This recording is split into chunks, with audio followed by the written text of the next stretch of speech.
بسم اللہ الرحمن الرحیم۔ السلام علیکم۔ Welcome my channel Fatima Zahra voice. میرے معزز سامعین اکرام، آج کی ویڈیو میں ہم آپ کو بتائیں گے کہ میرے پیارے آقا کریم حضرت محمد صلی اللہ علیہ وآلہ وسلم نے مسلمانوں کو حبشہ کی طرف ہجرت کرنے کو کہا۔ کن کن لوگوں نے سب سے پہلے ہجرت حبشہ کی طرف کی، جانیے اس ویڈیو میں۔ چلیں ہم ویڈیو کا باقاعدہ آغاز کرتے ہیں۔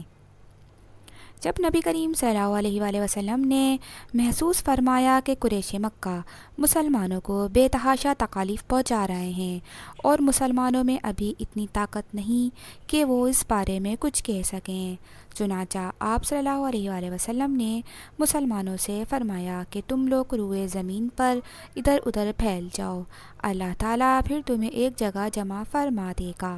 ہم کہاں جائیں؟ صحابہ کرام رضی اللہ تعالیٰ عنہ نے پوچھا تو آپ صلی اللہ علیہ وآلہ وسلم نے ملک حبشہ کی طرف اشارہ کرتے ہوئے فرمایا کہ تم لوگ ملک حبشہ کی طرف چلے جاؤ، اس لیے کہ وہاں کا بادشاہ نیک ہے، وہ کسی پر ظلم نہیں ہونے دیتا، وہ سچائی کی سرزمین ہے، یہاں تک کہ اللہ تعالیٰ تمہاری ان مصیبتوں کا خاتمہ کر کے تمہارے لیے آسانیاں پیدا کر دے۔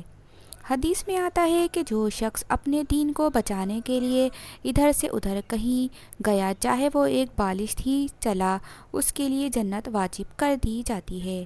چنانچہ اس حکم کے بعد بہت سے مسلمان اپنے دین کو بچانے کے لیے اپنے وطن سے ہجرت کر گئے۔ ان میں سے کچھ ایسے بھی تھے جنہوں نے اپنی بیوی بچوں کے ساتھ ہجرت کی، اور کچھ ایسے بھی تھے جنہوں نے تنہا ہجرت کی۔ جن لوگوں نے بیوی بچوں سمیت ہجرت کی ان میں حضرت عثمان غنی رضی اللہ تعالیٰ عنہ بھی تھے، ان کے ساتھ ان کی بیوی یعنی آپ صلی اللہ علیہ وآلہ وسلم کی صاحبزادی حضرت رقیہ رضی اللہ تعالیٰ عنہ بھی ہجرت کر گئیں۔ حضرت عثمان غنی رضی اللہ تعالیٰ عنہ سب سے پہلے ہجرت کرنے والے شخص ہیں۔ اسی طرح حضرت ابو سلمہ رضی اللہ تعالیٰ عنہ نے بھی اپنی بیوی حضرت ام سلمہ کے ساتھ ہجرت کی۔ حضرت عامر بن ابی ربیعہ رضی اللہ تعالیٰ عنہ نے بھی اپنی بیوی کے ساتھ ہجرت کی۔ جن صحابہ نے تنہا ہجرت کی ان کے نام یہ ہیں: حضرت عبد الرحمن ابن عوف، حضرت عثمان ابن مظعون، حضرت سہیل ابن بیدہ، حضرت زبیر ابن العوام اور حضرت عبداللہ ابن مسعود رضی اللہ تعالیٰ عنہ۔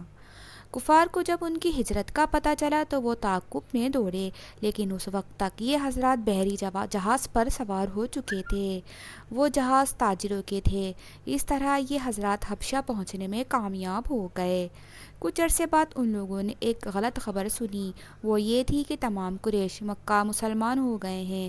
اس اطلاع کے بعد حبشہ کے بہت سے مہاجرین مکہ روانہ ہوئے۔ نزدیک پہنچ کر پتہ چلا کہ اطلاع غلط تھی۔